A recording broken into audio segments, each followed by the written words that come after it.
Cieľom tohto videa je ukázať, ako je možno vytvoriť v programe Google Earth jednoduchú prípravu na hodinu geografie. Podobne ako si môžeme zaujímavé časti z knižky poznačiť tak, že si tam dáme záložku, je možné si takéto nejaké virtuálne záložky spraviť aj na Zemi. Aby sme sa k nim mohli potom cez hodinu veľmi rýchlo vrátiť a nemuseli ich nejakým zložitým spôsobom hľadať. Na ukážku tohto postupu využijeme časť témy riečny a ľadovcový relief, kde si nájdeme na Zemi formy riečneho reliefu a formy ľadovcového reliefu, ku ktorým sa potom môžeme na hodinách veľmi rýchlo vrátiť a ilustrovať na skutočnom reliefe tieto rozdiely medzi týmito formami. Prvým krokom je, že si vyhľadáme Slovensko.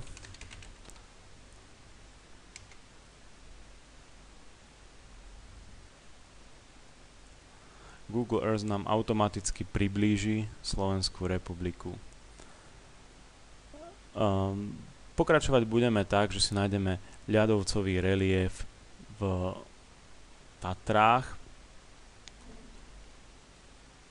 priblížením na ľubovoľnú ľadovcovú dolinu a úpravou pohľadu tak, aby bolo vidno, že ľadovcové doliny majú tvar písmena U.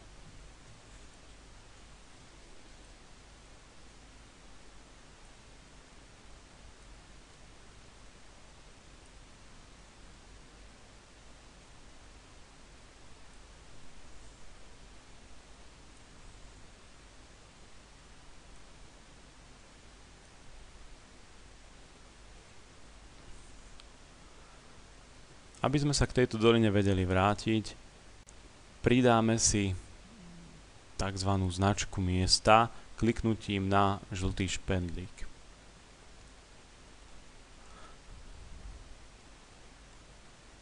Značku pomenujeme .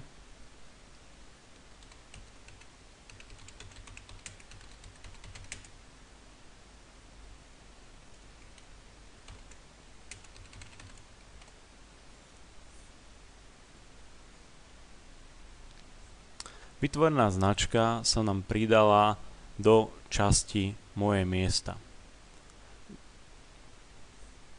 Druhým krokom je, že nájdeme dolinu tvaru V.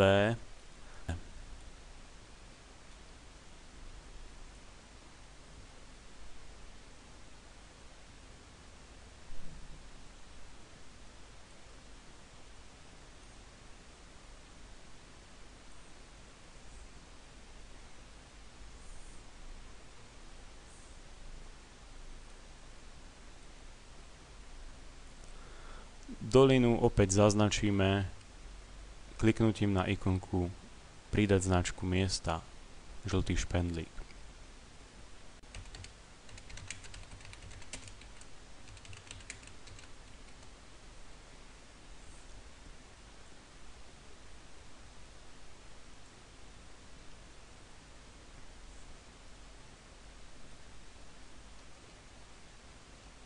Význam týchto značiek spočíva v tom, že sa k nim vieme kedykoľvek vrátiť jednoduchým kliknutím na značku.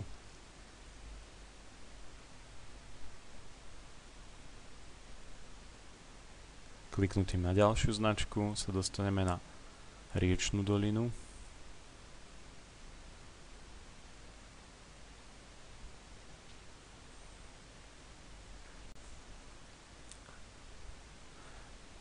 Program Google Earth obsahuje aj ďalšie vrstvy.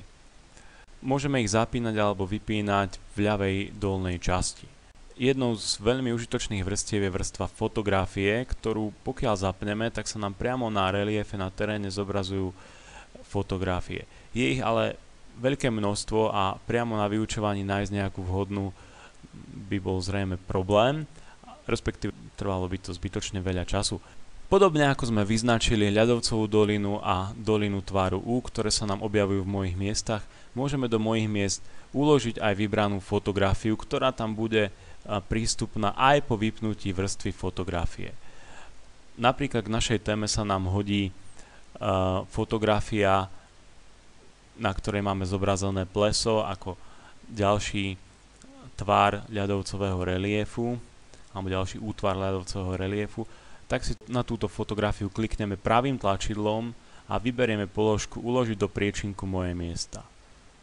Následne vidíme, že v mojich miestach okrem ľadovcovej doliny U, riečnej doliny V máme už aj fotografiu jedného z račkovských plies. Pokiaľ vypneme fotografie, aby sme mali prehľadnejší relief, tak táto fotografia nám stále ostáva a vieme sa k nej kedykoľvek vrátiť. Opäť pokiaľ aj zmeníme pohľad a na hodine by sme chceli ukázať pleso, stačí naň kliknúť a zobrazí sa nám jednak fotografia a jednak sa nám priblíži pohľad, mapový pohľad práve na toto pleso.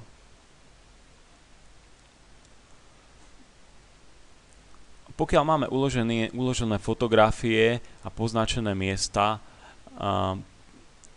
je veľmi pravdepodobné, že si to budeme chcieť uchovať alebo možno zverejniť. Takže v poslednom kroku si to, čo sme vytvorili, uložíme. Najjednoduchšie ukladanie je kliknutím na moje miesta pravým tlačidlom a vybratím uložiť miesto ako. Uložiť miesto ako, nazveme to moje miesta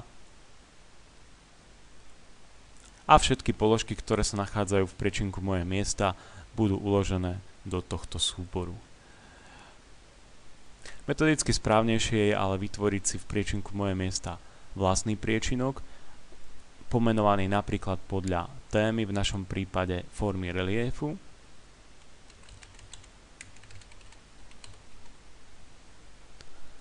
A do tohto priečinka preložiť všetky body, ktoré patria do tejto témy. Tak dokážeme celú tému jedným klikom zapnúť a jedným klikom vypnúť a rovnako môžeme celú tému uložiť. Klikneme na ňu pravým tlačidlom a vyberieme uložiť miesto ako. Môžeme pomenovať súbor, ktorý sa automaticky pomenuje podľa tohto priečinka, uložíme. Vieme sa kedykoľvek k nemu vrátiť cez menu súbor, otvoriť. Vieme ho preniesť aj na iný počítač, kde sa bude javiť úplne rovnakým spôsobom.